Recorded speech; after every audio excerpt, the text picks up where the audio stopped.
নমস্কার বন্ধুরা, আশা করছি আপনারা অনেক ভালো আছেন, সুস্থ আছেন।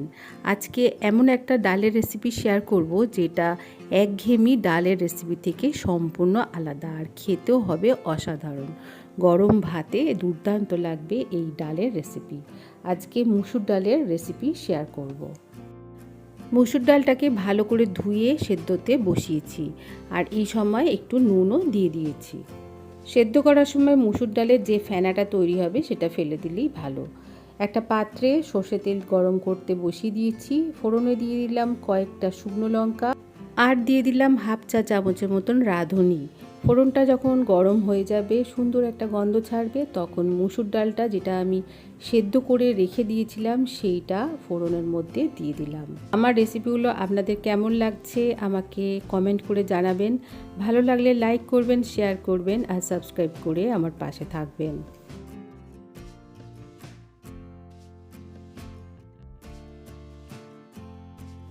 এই সময় আর একটু জল আমি এর মধ্যে দিয়ে দিলাম। এই ডালটা পাতলা হলে বেশি ভালো লাগবে খেতে। দিয়ে দিলাম স্বাদ মতো নুন, আর দিয়ে দিলাম হলুদ। সবগুলো উপকরণ দেওয়ার পর ভালো করে মিশিয়ে নিলাম। সামান্য চিনি দিয়ে দিলাম। চিনিটা দিলে ডালের স্বাদটা আরও সুন্দর লাগবে খেতে। ডালটা যখন ফুটে উঠবে তখন এর মধ্যে যোগ করলাম গন্ধরাজ লেবুর পাতা। এটা হাত দিয়ে একটু ছিঁড়ে নিয়েছি। পাতাগুলো দেওয়ার পর ভালো করে ফুটিয়ে নেব।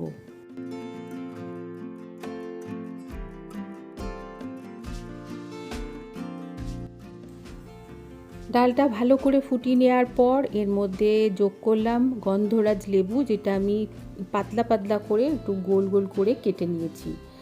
দেওয়ার পর কিন্তু আর বেশি ফোটানো যাবে না, কেননা বেশি ফোটালে ডালটা তেতো হয়ে যেতে পারে। এই ডালটা যখন বানাবেন অল্প করে বানাবেন, সাথে সাথেই খেয়ে নেবেন। অসাধারণ লাগে খেতে। বন্ধুরা একবার অবশ্যই বানিয়ে দেখবেন। আমরা বানিয়ে দেখেছি, খেতে অসাধারণ লাগে। বাচ্চা থেকে বড় সবার ভালো লাগে।